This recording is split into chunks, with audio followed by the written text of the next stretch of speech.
Olá, eu sou Sofia Harper e este é o PUCcast Serviço, uma parceria da Rádio PUC-Rio com a Rádio Catedral. Setembro é o mês do centenário do rádio no Brasil e, para comemorar essa data, o PUCcast Serviço está produzindo uma série de acontecimentos marcantes sobre este importante veículo de comunicação. Hoje é o último episódio e falaremos sobre o rádio e as tendências do podcast. Os podcasts, criados no começo dos anos 2000, são conteúdos em áudio de formato e tema variáveis. Estão disponíveis para serem consumidos a qualquer momento em plataformas digitais, como Spotify e Deezer. E antes de seguir adiante, cabe alertar, você está ouvindo um podcast agora mesmo. Em um mundo de rotinas aceleradas, a praticidade do consumo é uma das chaves para o sucesso dele. Esses programas em áudio conquistam cada vez mais ouvintes. Segundo os dados da Estatista e do Ibope, disponibilizados em abril deste ano, mais de 40% dos brasileiros escutaram podcast pelo menos uma vez nos últimos 12 meses. E com mais de 30 milhões de ouvintes, o Brasil é o terceiro país que mais consome no mundo, atrás apenas da Suécia e da Irlanda. Eles entraram em cena com a internet, em um movimento de digitalização e experimento linguístico. O público se expandiu a partir do aumento da oferta de bons conteúdos, do avanço tecnológico dos celulares e do acesso facilitado à web. O diretor-geral de conteúdo do Grupo Bandeirantes de Comunicação, Rudolf Schneider, destaca o podcast como uma possível porta de entrada para a rádio, principalmente entre os mais jovens. Apesar da existência de outras mídias, o rádio ainda conquista novos ouvintes por conta de suas características únicas.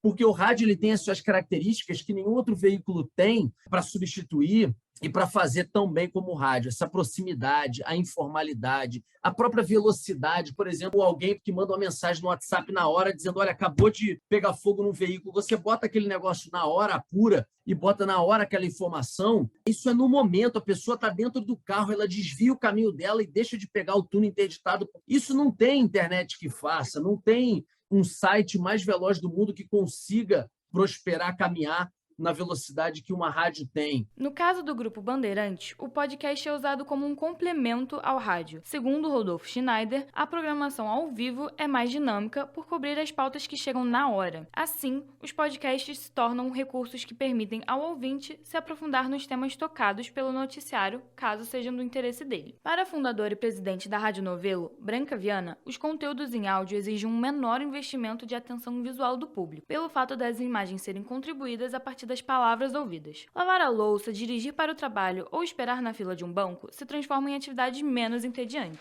É você com a tua imaginação, sabe? Você está imaginando como são aquelas pessoas, você ouve uma voz, você diz, como será que é, como será que é essa mulher, né? Será que ela é alta, ela é baixa, ela é loura, ela é branca, ela é preta?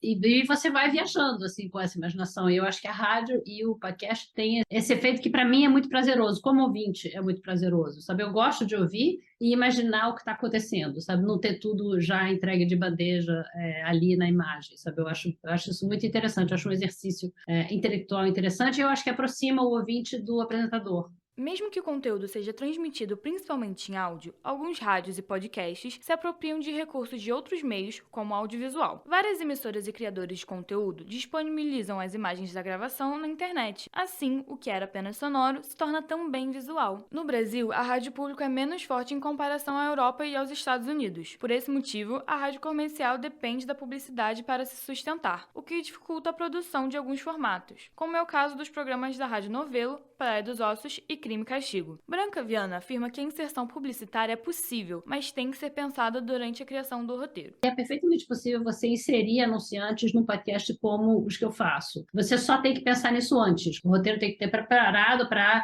que o ouvinte saiba que vai ter um intervalo ali, e aí vai ter um anúncio, e depois você vai retomar aquela narrativa. Você tem que lembrar um pouquinho o ouvinte do que aconteceu antes, você tem que ter um gancho para que o ouvinte queira te acompanhar ao longo daquele anúncio, que afinal de contas é o que está te sustentando, e é justo que tenha, né? Então, é uma questão de business, sabe? Uma questão comercial um pouquinho diferente. Mas, a rigor, você pensando nisso antes e tendo os intervalos comerciais inseridos no roteiro já de antemão, funciona. Em palestra sobre o rádio na era dos podcasts, o professor do Departamento de Comunicação da PUC-Rio, Júlio Lubianco, afirma que os áudios sob demanda ainda não são tão rentáveis e têm mais potencial a ser explorado. Por ser uma mídia recente, as grandes empresas focam na formação e educação do público. Quando a Rede Globo entrou no mercado, em 26 de agosto de 2019, os podcasts e explodiram no país. No Brasil, alguns dos programas mais ouvidos da internet são Horóscopo Hoje, Mano a Mano, Flow, PrimoCast e Café da Manhã. Os temas abordados pelos apresentadores vão desde astrologia, entrevista, conversa, dicas de finança até jornalismo. A diferença entre a radiodifusão tradicional e os podcasts é mais de formato do que de conteúdo. Eles não se excluem e podem até se complementar. Apesar de anunciarem a morte do rádio com o surgimento da televisão e da internet, o veículo permanece vivo, é capaz de informar, divertir e cativar o ouvinte ao mesmo tempo. Assim como o podcast, é fundado na oralidade e, desde cedo, o ser humano ouve para logo depois falar. Talvez esteja aí a raiz da potência do rádio. Esse programa teve produção de Sofia Harper, Vitória Lemos e Danilo Akil, e edição sonora de Sofia Harper, com edição e supervisão do professor Célio Campos. Lembramos que a Rádio PUC faz parte do Comunicar, que é coordenada pela professora Lilian Sabac. Voltamos na próxima sexta-feira. Até lá!